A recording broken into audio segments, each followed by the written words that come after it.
todos os pais que trabalham, é ter os seus filhos em prol do mesmo ministério, seguindo o mesmo propósito, aliviando a carga. Então a mensagem é para a igreja, mas antes de tudo o significado primário é outro.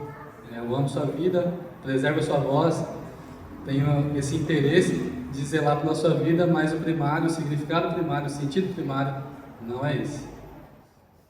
Dito isso, a gente tem trabalhado ao longo já desse mês, que iniciou, não foi ao longo do mês, mas no início, sobre despertamento.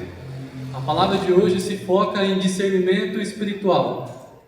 Discernimento espiritual, se a gente trabalhar no significado da ciência, é uma capacidade mental de avaliar, enxergar com clareza as situações. Mas como a gente trata do espírito, e o discernimento é espiritual, não é uma capacidade que se desenvolve na mente, mas no espírito. É Deus, com a sua graça, que nos oferta esse discernimento espiritual, proveniente dele.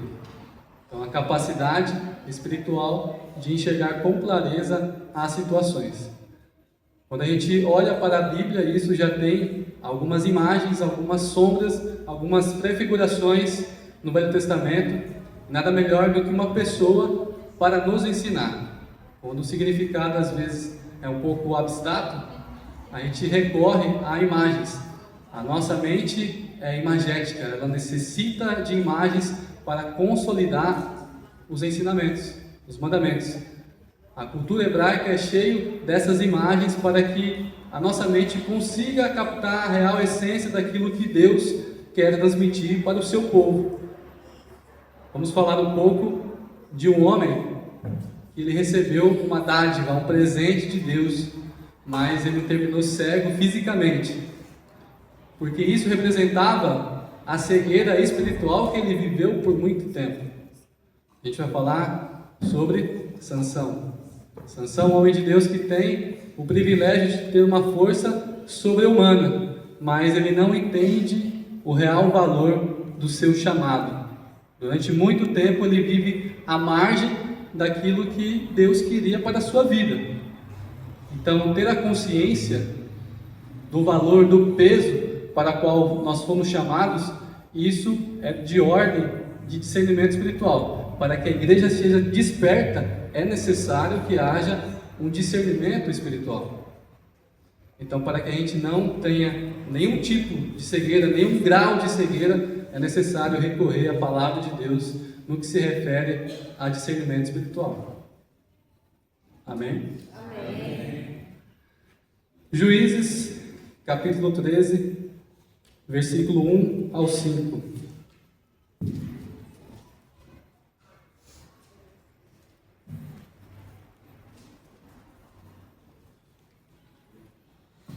O grande desafio do domingo não é nem as pessoas, é o tempo.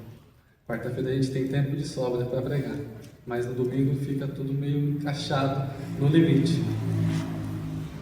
Diz assim a palavra do Senhor: e os filhos de Israel tornaram a fazer o que era mal aos olhos do Senhor, e o Senhor os entregou na mão dos filisteus por 40 anos. E havia um homem de Zorá, da tribo de Dan, cujo nome era Manoá, e sua mulher, sendo estéril, não tinha filhos. E o anjo do Senhor apareceu a esta mulher e disse-lhe: eis que agora és estéril, e nunca tens concebido, porém conceberás, e terás um filho. Agora, pois, guarda-te de beber vinho, ou bebida forte, ou comer coisa imunda, porque eis que tu conceberás e terás um filho, sobre cuja cabeça não passará navalha, porquanto o menino será nazireu de Deus desde o ventre, e ele começará a livrar Israel da mão dos filisteus. Senhor Deus, mais uma vez entrego esse momento, Senhor Deus, mais uma vez agora, vindo da minha própria boca, Senhor Deus, eu dependo do Senhor. Tudo aquilo que o Senhor faz em minha vida, tudo aquilo que é alvo, Senhor Deus, de algum tipo de elogio, não é de mim, mas é do Senhor que faz a sua obra em minha vida. Que o Senhor possa estar continuando a conduzir esse momento, Senhor Deus, e por mais que eu tenha falhas, que o Senhor, através do seu Espírito e através da sua graça, misericórdia, venha superar esses obstáculos. Essa oração que eu faço ao Senhor em nome de Jesus. Amém. Então, antes de continuar a falar sobre Sansão, a gente precisa entender sobre contra quem ele lutava. É o povo chamado filisteus. Os filisteus, para que a gente possa entender na linguagem moderna de arquétipo, vai falar, na teologia a gente trata de tipo e antitipo. O arquétipo do povo filisteu, do governante filisteu, é trabalhar com um material visível, palpável, que seja detectável, prático. Então, o povo filisteu é um povo de prosperidade, e ele mede essa ordem da prosperidade por meios materiais. Então, é um povo que se localiza à margem do Mediterrâneo, no litoral, e tem um acesso a muitas informações, tem acesso a outras culturas, a tecnologia, a armas de guerra, a estratégias de guerra. Quando a gente olha para o povo filisteu, é um povo muito bem equipado, tanto belicamente quanto estrategicamente. Então é um povo que se utiliza muito bem do resultado para ocasionar um domínio psicológico sobre o povo israelita. Então a gente podemos resumir que o filisteu, o arquétipo dos filisteus, e o arquétipo significa comportamentos, padrões que denotam uma identidade. Os filisteus, ele usa do poder material, mas é um povo divorciado de Deus. Então toda vez que a gente vai falar sobre filisteus, quero que os irmãos tragam essa imagem. O povo filisteu, ele tem o poder material, porém divorciado de Deus. E eles utilizam muito bem essa estratégia. É uma estratégia que funciona porque ela explora um dos 5 sentidos da nossa vida, do corpo humano. Qual o sentido? Os olhos. Temos 5 sentidos: visão, audição, olfato, paladar, tato. Aquele que é mais preeminente, aquele que se destaca dos demais, são os olhos, a visão. Então, o povo que se baseia muito a sua conduta através de resultado, ele tenta impor o domínio psicológico através de todo esse cenário elaborado. Então, quando eles exploram os nossos olhos, e exploraram isso lá no Israel do tempo antigo, eles querem ocasionar esse domínio psicológico. Eles querem elaborar, criar cenários que para nós a gente tem a fé demovida, tem uma fé esmorecida. Então a visão, ela tem a função de iniciar a atração e direcionar a atenção. Os demais sentidos, eles vão fazer outros aspectos. Eles vão confirmar, consolidar ou desfazer tudo aquilo que foi criado, captado pela visão, pelos olhos. Então, entendendo um pouco da estratégia e aquilo que os filisteus utilizam, agora sim a gente pode falar um pouco sobre Sansão. Sansão, ele tem uma identidade, ele é diferente dos demais juízes, se a gente comparar. Em termos comparativos, Sansão, ele vai inaugurar o chamado voto do nazireado. Ele é um nazireu. Ele é o primeiro nazireu. Temos 3 nazireus na Bíblia. Sansão é o primeiro, pouco tempo depois vem Samuel e por último João Batista. E o que significa ser um nazireu, ter um voto de nazireado? A gente trabalha, vai ver essa condição sendo regulamentada em número 6. Número 6 vai trazer algumas séries de observâncias que implica em muita renúncia, em muita abstenção. Nazireu significa aquele que é consagrado, aquele que se abstém, aquele que se separa para um propósito. Então, Nazireu, ele tem essa identidade. E algumas das proibições, são geralmente 3, é o corte do cabelo, não pode tocar em cadáver e não pode beber nada relacionado a álcool. Por isso, eles não poderiam nem se aproximar da fruta da uva, por causa da fermentação. Para não correr o risco de beber uma bebida alcoólica, por causa da fermentação, eles se abstinham. Eles tinham uma vida separada. Outras regulamentações, mas só de ver essas 3 proibições, 3 características, a gente percebe, em termos comparativos, que o sumo sacerdote, ele tinha uma carga, entre aspas, mais aliviada. Ele não tinha todas essas proibições, não tinha nada relacionado ao corte do cabelo, a bebida ela era proibida no seu ofício, e o cadáver ele podia tocar se fosse parente próximo, em primeiro grau. A gente percebe que esse grau de renúncia do voto do nazireado, ele era superior em alguns aspectos ao próprio do sumo sacerdote. Quem podia fazer o voto do nazireado? Homem ou mulher? A gente percebe isso em número 6, que reforça ainda mais a essência do que Deus quer para a nação. Em Êxodo 19:6 vai falar que Deus não escolheu uma tribo em específico para ser a tribo de sacerdotes. Era para toda a nação ser um reino de sacerdotes. Mas por conta do zelo dos levitas, eles saíram à frente. Mas em número 6, ele reforça de que não existe distinção entre homem e mulher. Todos podem fazer esse voto voluntariamente. Para nós hoje não é diferente. Sansão ele vive esse voto de uma maneira diferente, porque ele é separado, consagrado desde o ventre. É um voto vitalício. O voto poderia ser temporário, porém também vitalício. A consagração que hoje temos também, ela se dá através do Espírito Santo.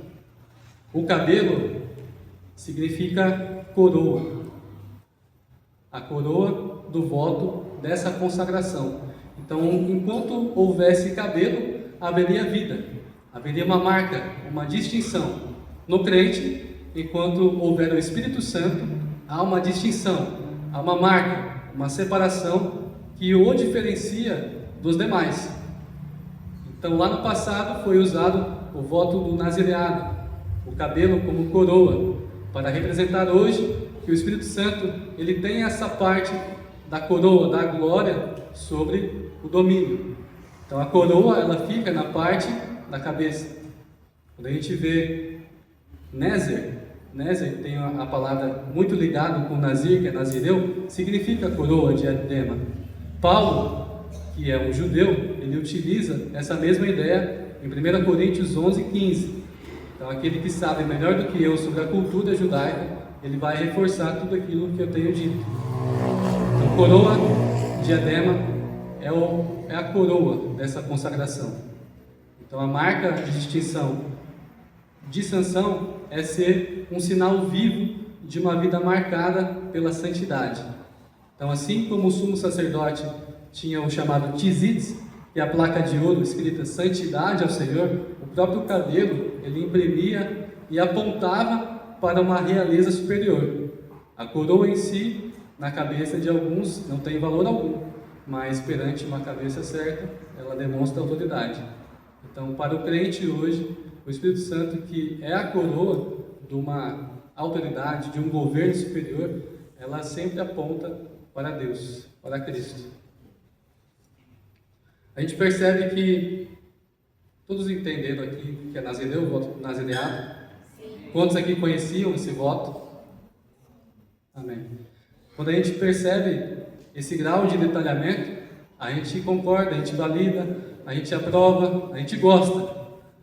Mas a gente também nota que em Sansão existe uma incompatibilidade, uma incongruência, uma certa contradição daquilo que se esperava do seu comportamento e daquilo que ele entregava.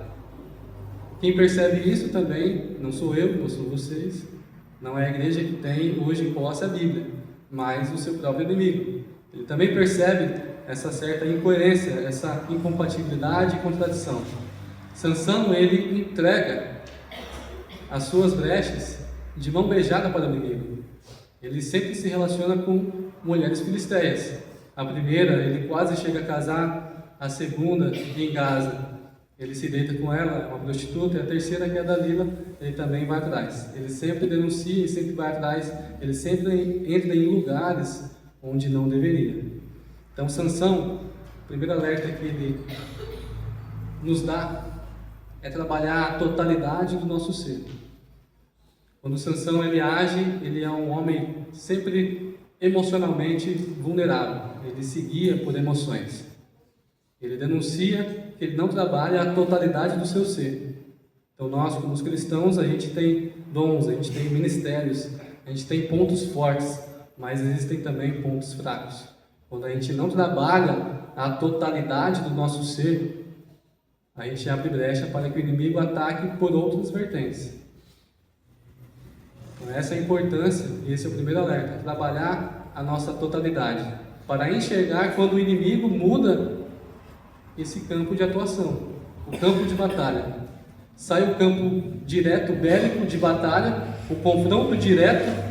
Sansão nunca perde uma batalha, ele mata 1000 com uma queixada de jumentos, ele sempre arrebenta as cordas onde ele é amarrado, ele é aprisionado. Mas quando a guerra muda, quando a calmaria do campo de batalha se instaura, vem acompanhado a passividade, a comodidade. Ele não percebe que o inimigo está atuando em outra vertente. Sai a figura bélica e entra uma figura delicada, uma figura perfumada, uma mulher chamada Dalila.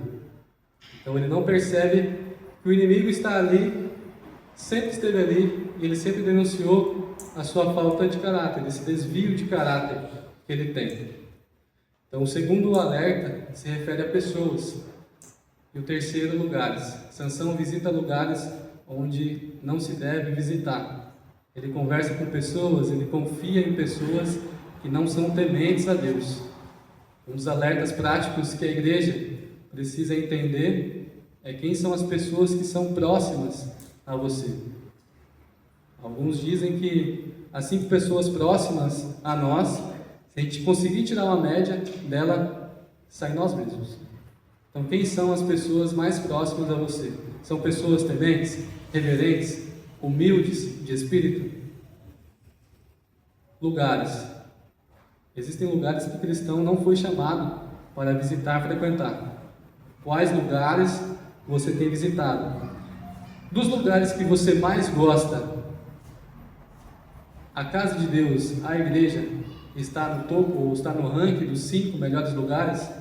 A própria presença de Deus está ranqueado, está no topo, é o primeiro lugar? Estar na presença de Deus é o primeiro lugar que toma o seu coração? Ou são, ao modo de ver filisteu, lugares físicos, materiais, palpáveis? Esse foi o início da queda de Sansão. Sansão, ele tem uma queda progressiva, mas a gente pode marcar uma queda propriamente dita, um evento marcante, foi entregar o seu coração a uma mulher que não tem temor a Deus, não tem reverência a Deus, não professa a mesma fé. Juízes 16, 17.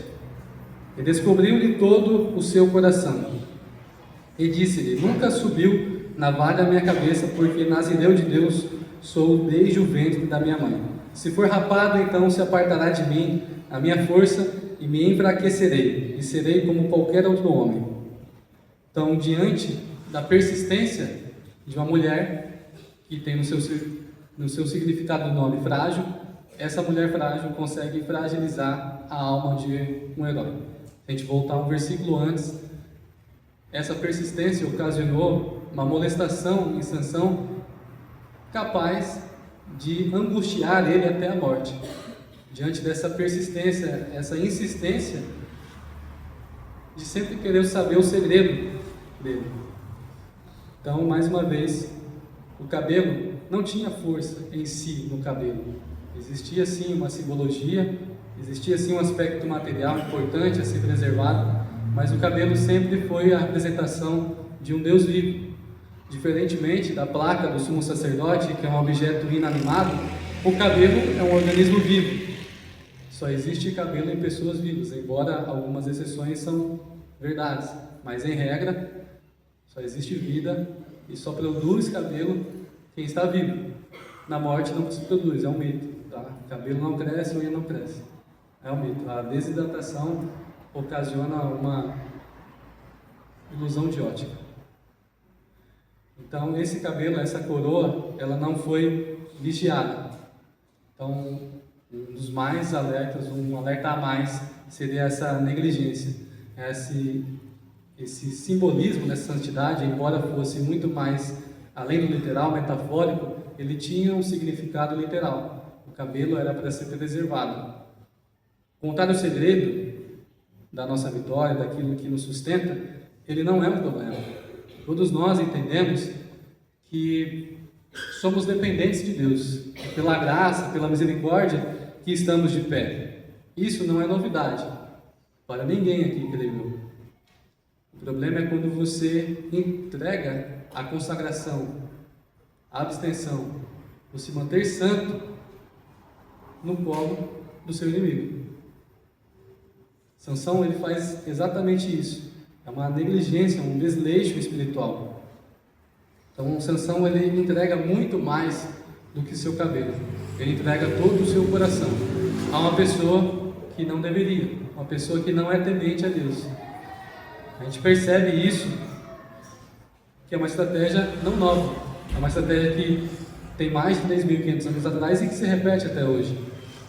Como o sábio Salomão disse, não há nada de novo debaixo do sol. É uma estratégia que se repete.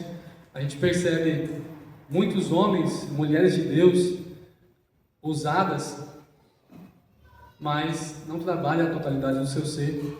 E o inimigo, como ele não consegue enfrentar naquilo que você é forte, porque Deus está te amparando, ele envia pessoas para te derrubar.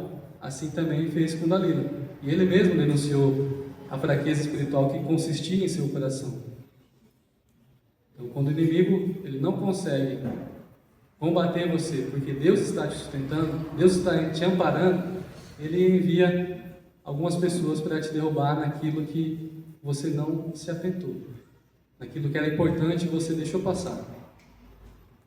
Então não seja negligente. Muitos ministérios já caíram, já ruíram, hoje também, porque o homem servo de Deus usado na palavra, usado na libertação, usado na oração, ele adultera, ele se prostitui, ele não trabalha a totalidade do seu ser. O soldado de elite também é um exemplo claro. Um exército, ele sempre vai ter um destacamento, pessoas de elite para alguns fins específicos.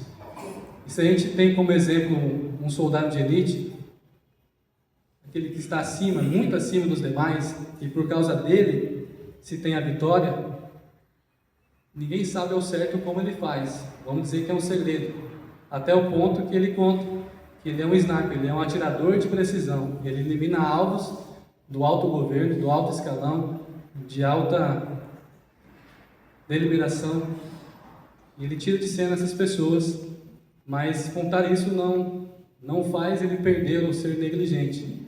Se ele começar a descuidar da sua arma, entra uma brecha. Outra coisa é ele entregar essa arma para o seu inimigo. E é exatamente isso que Sansão faz. Ele não contente em contar o segredo da sua vitória, ele entrega nos colos de Dalila. E qual é a arma, a ferramenta do cristão atual? Efésios 6, 14 ao 18. Estais, pois, firmes, tendo cingidos os vossos lombos com a verdade, e vestida a couraça da justiça, e calçados os pés na preparação do evangelho da paz, tomando sobretudo o escudo da fé, com a qual podereis apagar a maioria, grande parte, todos os dardos inflamados do maligno. Tomando também o capacete da salvação, a espada do Espírito, e a palavra de Deus, orando em todo o tempo, com toda oração e súplica no Espírito, e vigiando nisto com toda perseverança e súplica por todos os santos. Aqui a gente percebe que Sansão é o que a gente pode chamar de um judeu, que não existia a figura de Cristo bem elaborada, mas um judeu striptease. Hoje existe cristão, infelizmente, striptease. Ele acorda nu, ele sai para a batalha sem escudo, ele sai para a batalha sem espada, ele não se cingiu com a verdade, não tem o capacete da salvação, ele está totalmente desconectado com o mundo espiritual. Ele não consegue perceber as armas, as milícias que são espirituais entregues a ele, e ele deliberadamente entrega isso ao acaso, nas mãos do inimigo. Esse não é o nosso dever. Então, diante de tudo isso que o crente tem disponível em sua vida, o que nos impede de utilizar essas ferramentas? Juízes 16, 19. Então ela o fez dormir sobre os seus joelhos, e chamou a um homem, e rapou-lhe as 7 tranças do cabelo de sua cabeça, e começou a afligi-lo, e retirou-se dele a sua força. Fez-o dormir sobre os seus joelhos. Joelhos, no hebraico, significa berek. Tem uma forte ligação com Barak, que significa bênção. Significa também o verbo de ação de ajoelhar. A gente percebe também em Salmos 95, 6: ó vinde, adoremos e prostremo-nos, ajoelhemos, Barak, diante do Senhor que nos criou. Salmos 68, 35. Ó Deus, Tu és tremendo desde os Teus santuários. O Deus de Israel é o que dá força e poder ao seu povo. Bendito, Barak, seja Deus. Qual que é a ideia semântica que eu quero trazer para os irmãos? Como esse verbo Barak, ele significa as duas coisas primariamente, a ideia semântica é que quando eu me ajoelho, esse é o primeiro movimento do joelho. O joelho é a maior articulação do corpo humano. Ele tem 3 movimentos. A flexão dos joelhos é essa que os irmãos estão vendo. Esse ato, muito mais do que físico, espiritual, denota a nossa devoção, a nossa dependência de Deus. Quando a gente começa o nosso dia e todo o nosso ser ajoelhados, rendidos aos pés de Jesus, do Senhor nosso Deus, Ele nos levanta, Ele estende os nossos joelhos. O segundo movimento, então Ele nos direciona. Os 3 movimentos: flexão, extensão e rotação. Para que o cristão seja abençoado, é necessário se prostrar, ajoelhar-se diante do Eterno. Quando a gente consegue ter essa imagem muito mais do que física, muito mais do que material, mais espiritual, a gente obtém o favor de Deus. Então, irmãos, que os irmãos estejam sempre em alertas a essas palavras. Sansão também denuncia o seu ambiente de molestação. Sansão, ele vive um ambiente sob pressão. A Dalila, ela é uma representação também da mulher que não é sábia. Muitas mulheres cristãs e não cristãs assumem postura de Dalila. Elas podem até começar bem, mas diante daquilo que é material, ela troca a riqueza do lar, uma riqueza imaterial, por bens materiais. Dalila, ela vendeu o seu compromisso, a sua fidelidade a ciclos, moedas de prata, para os governantes filisteus. E ela transforma esse lar, que deveria ser um refúgio, uma segurança, em um ambiente hostil. Um ambiente atrelado ao que é material, aquilo que é físico, palpável. Quantas mulheres hoje estão na condição ou na frequência de Dalila? Quantos homens também estão repetindo o mesmo padrão de Sansão, não se posicionam? Assim como Adão não se posicionou, não comprou uma briga que é espiritual, de sacerdote, daquele que intermedia, ele se acovarda porque ele não quer se indispor emocionalmente com Eva. Assim também Sansão. Sansão não quer se indispor emocionalmente, e ele entrega. Ele é desleixado, descuidado com aquilo que Deus entregou a ele. Então, que não possamos de maneira nenhuma reproduzir nenhum comportamento de Dalila e também de Sansão. Possamos ser posicionados. A palavra de Deus, ela está disponível, ela é lâmpada, o seu mandamento é luz. Quando a gente quebra alguns princípios, o princípio não necessariamente nos quebra. A falta do princípio da lâmpada já é suficiente para nos derrubar. Foi ofertado a palavra de Deus, a presença de Deus, a condução na sua vida, e você decide deliberadamente viver à margem. Você escolhe viver sem a luz, sem a lâmpada que pode te guiar. E que você, andando sem luz, vai tropeçar, vai cair. A falta do princípio, a lâmpada não consegue te ferir. É você que se afasta, e esse afastamento ocasiona consequências. Qual é o método de reconciliação? Um texto que o irmão Jonas já pregou. 2 Crônicas 7,14. E se meu povo, que se chama pelo meu nome, primeiro se humilhar, orar, buscar a minha face e se arrepender dos seus maus caminhos, então o Senhor Deus ouve do céu,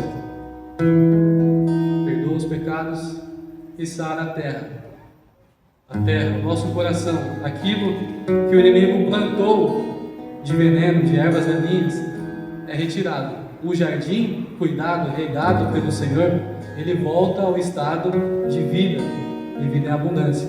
Mas essa promessa, ela precisa ser obedecida. Se vocês fizerem isso, então Deus age.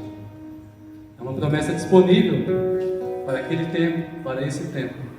Enquanto Jesus não voltar, a palavra dele não vai passar. A palavra dele é eterna. Até o fim desse mundo vai permanecer. Que os irmãos possam se apegar a toda essa palavra com fé, se arrepender de tudo aquilo que os irmãos criaram, ou que os irmãos não criaram, mas que foi sugestionado como um cenário inatingível para vocês. O inimigo, o filisteu, ele tem essa capacidade, essa habilidade de elaborar cenários. Ele entrega um espetáculo na sua frente e você muitas vezes não vê uma saída. Mas Deus diz que tem uma saída, se você se humilhar. Graças a Deus, Ele entrega uma infinita misericórdia. É por causa da misericórdia que não somos consumidos. Sansão, ele tem essa fé, ele está na galeria da fé, como um homem de Deus. Um homem que teve uma fé que ele poderia se reconciliar com Deus.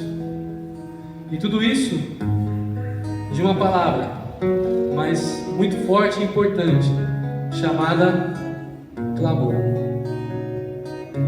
O que distancia o ser humano que está envolto num cenário proposto daquilo, do resultado que se espera, que é a libertação, que é a salvação, muitas vezes é um clamor.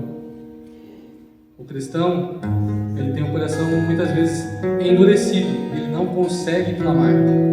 Mas Sansão nos mostra que Deus está presente nos piores momentos. Não importa o que você fez, não importa a cegueira espiritual que você está atravessando, Sansão é um exemplo clássico de que Deus nos assiste e nos ampara em nosso pior momento. Se a gente tiver a mesma fé que Sansão, a gente tem o mesmo resultado. Clamor, do hebraico kará. Essa palavra também está empregada em Joel 2,32. Eis, e há de ser que todo aquele que invocar o nome do Senhor será salvo. É a mesma palavra, é a mesma ideia, é a mesma essência. Quando clamamos, invocamos o nome de Deus, num ato de submissão, de ajoelhamento espiritual, e clamamos de todo o coração, Ele nos salva. Essa é uma verdade inalterável. Os irmãos também possam perceber o poder do clamor, a teologia do clamor. No ministério terreno de Jesus, todas as pessoas que clamaram, invocaram o nome dele, não saíram desamparados. Os irmãos podem ver isso no Novo Testamento, vários relatos, muitas curas, milagres, prodígios, muito clamor. E aquele que clamou não saiu de mãos vazias, porque teve fé, porque teve humildade, porque temeu aquele que é detentor muito mais do que da bênção. Ele é o abençoador. Mateus 14, 28. E respondeu-lhe Pedro e disse: Senhor, se és tu, manda-me ir ter contigo por cima das águas. E ele disse: vem. E Pedro, descendo do barco, andou sobre as águas para ir ter com Jesus. Mas sentindo um forte vento, teve medo. E começando a ir para o fundo, o quê? Clamou, dizendo: Senhor, salva-me. E logo Jesus, estendendo a mão, segurou e disse: homem de pequena fé, por que duvidaste? É a mesma ideia, irmãos. Clamar, invocar. Muitas vezes situações como a de Pedro também acontecem. Nos vemos distantes de Deus, mas é uma perspectiva nossa. Clamar significa gritar alto, proferir para que o alvo seja alcançado. A gente usa muito isso no militarismo.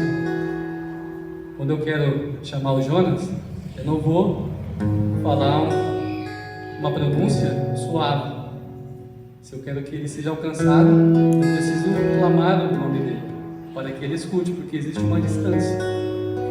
Se eu falar, Jonas, se ele estiver atento, ele escuta. Mas eu falo assim: ei, Jonas! A glória! O poder do clamor, ele consiste muitas vezes e nos coloca numa situação de vida ou morte. Para que você tenha vida, é necessário clamar.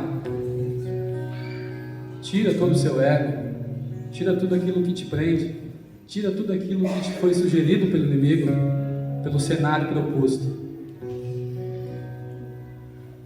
Faça um exercício de consciência, trabalhe o seu espírito para que o clamor seja verdadeiro, sincero. Por mais que a nossa percepção queira nos conduzir a uma distância entre Deus, quando Pedro clama, para ele está longe, mas quando ele clama, Jesus estende a mão. Para Deus, para Jesus, a gente nunca fica distante dele, a gente sempre está ao passo da extensão da sua mão. Embora para você esteja longe, pela fé, confie que você nunca estará longe, distante do alcance de Deus. Amém? Que os irmãos possam trazer todo esse conhecimento e muito mais do que informação, viver pela fé essa palavra. Nesse momento, como foi muito falado sobre olhos, sobre alguns sentidos, quero convidar os irmãos para fazer um exercício. O meu irmão, que não está aqui por acaso também, foi tudo combinado. Quero que os irmãos fechem os seus olhos materiais, para que, quando o louvor for declarado, for invocado, você faça parte. Estamos aqui reunidos, mas precisamos estar unidos em Cristo. Os olhos espirituais, em muitas pessoas, inclusive comigo, ele não se abre quando estou com os olhos físicos abertos, mas quando eu os fecho. Quando fecho os meus olhos físicos, materiais, então Deus começa a falar comigo. Quando eu faço esse exercício de fé, onde eu coloco-me à disposição dele e espero um comando dele, então eu começo a ver, eu começo a ter a capacidade espiritual de enxergar o invisível. Eu começo, pela sua doce condução, ter as respostas que eu necessito. Eu não sei qual a resposta que você veio buscar aqui hoje, mas pela fé, se você exercitar essa disciplina espiritual de fechar os seus olhos, ter a fé na condução do Espírito Santo, ele vai te direcionar, ele vai mostrar a sua resposta, ele vai abrir os seus olhos espirituais. A igreja em Apocalipse 2, a igreja de Éfeso, ela é uma igreja elogiada, ela é uma igreja que tem doutrina, é uma igreja que descobre os falsos apóstolos, mas ela tem um porém, ela perdeu o primeiro amor. Deus vem trabalhando comigo essa mensagem do primeiro amor, porque parece distante viver novamente o primeiro amor. mas ele disse que é possível. Não importa o que é sugestionado. O primeiro amor, ele é o único que deve existir na nossa vida. Não existe segundo. Existe e sempre vai existir o único, verdadeiro e primeiro amor. Que os irmãos possam se ver apaixonados por Deus, tendo sede, tendo fome. Quando os irmãos acordarem, que o seu principal motivo ao se levantar da cama seja buscar a Deus, ter essa fome, esse desejo sempre vivo de viver apaixonado por Deus, por Jesus Cristo. Aleluia.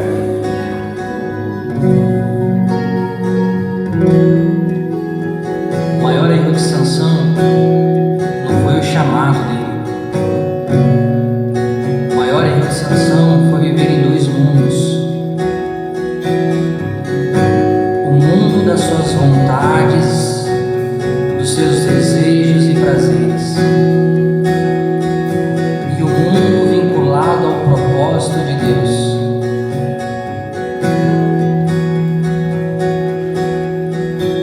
Sansão, ele não valorizou o que Deus colocou para ele. Talvez tenha pessoas essa noite aqui que estão flertando em dois mundos.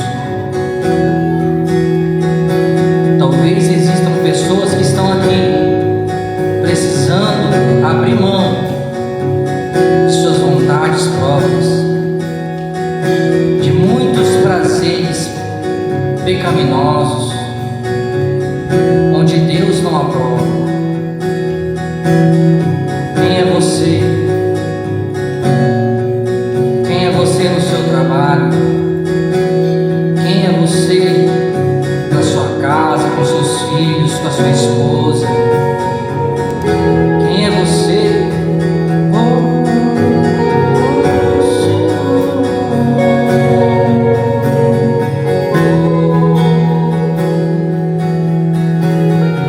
Senhor, abrimos mãos, Senhor, de uma vida que o Senhor, Pai, não aprova, Senhor. Nessa noite, Pai, firmamos, ó Pai, um compromisso verdadeiro e genuíno contigo. Valorizamos o propósito que o Senhor, Pai, nos confiou.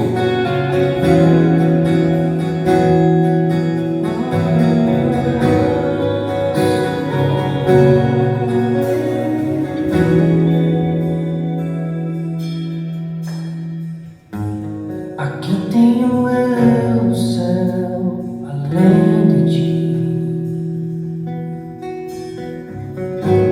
e não há na terra quem eu queira mais que a ti. Estou apaixonado,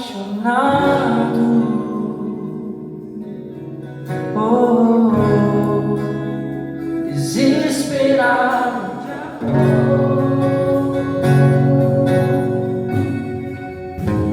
Eu estou disposto a morrer por ti. Construirei no monte um altar, e o sacrifício sou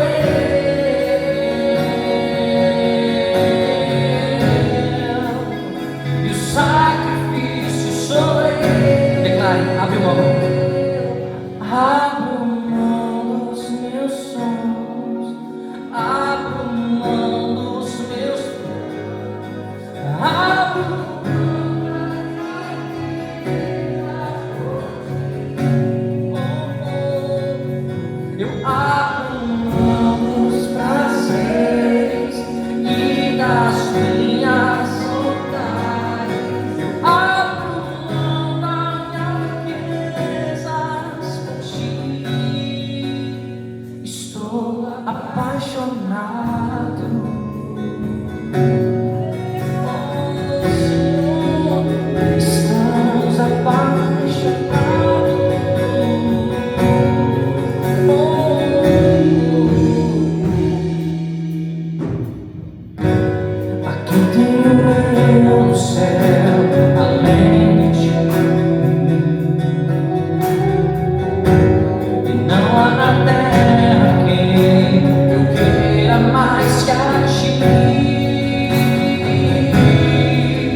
que farei? Pra onde ir? Se só tu tens as palavras de vida eterna. Estamos apaixonados. Que você essa noite possa voltar ao primeiro amor e renunciar uma vida sem Deus, uma vida sem a presença de Deus. Maravilhoso, admirável, tão sublime, glorioso. Tua presença é mais desejável do que o ouro, melhor que a vida é o teu amor maravilhoso, admirável, tão sublime, glorioso. Tua presença é mais desejável do que o ouro, melhor que a vida é o teu amor.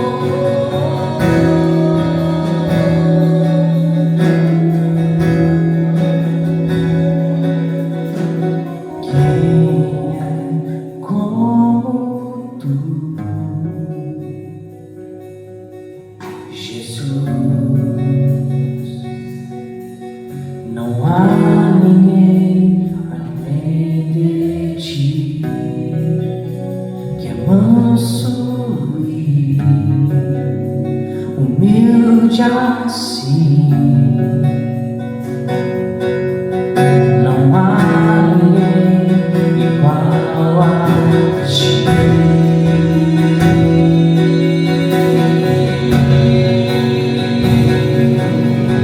Não há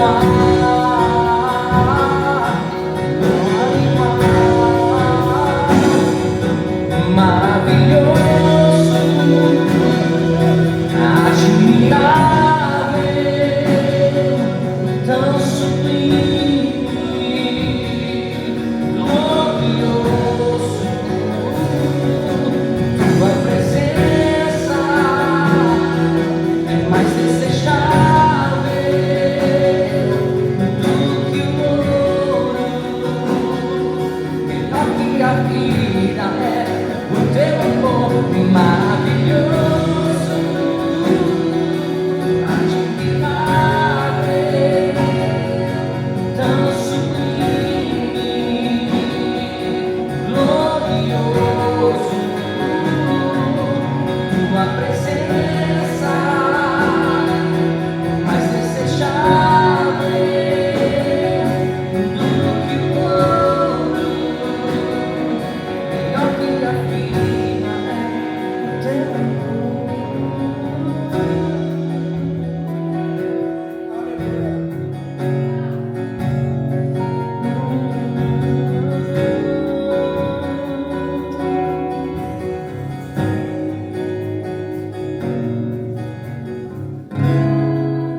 Como espero o dia em que verei a face do meu amador.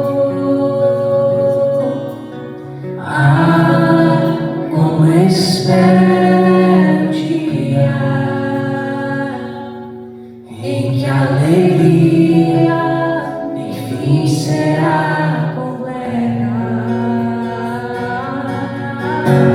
Ah, como espero o dia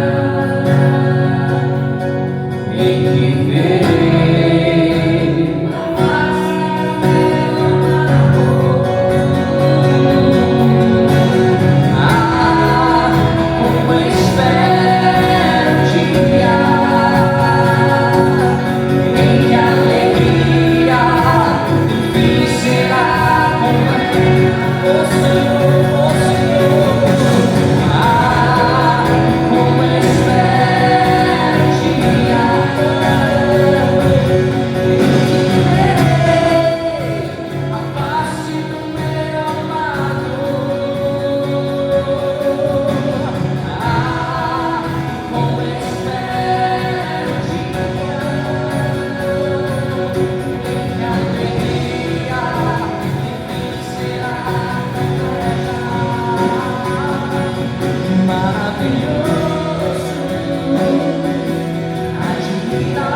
Glória a Deus.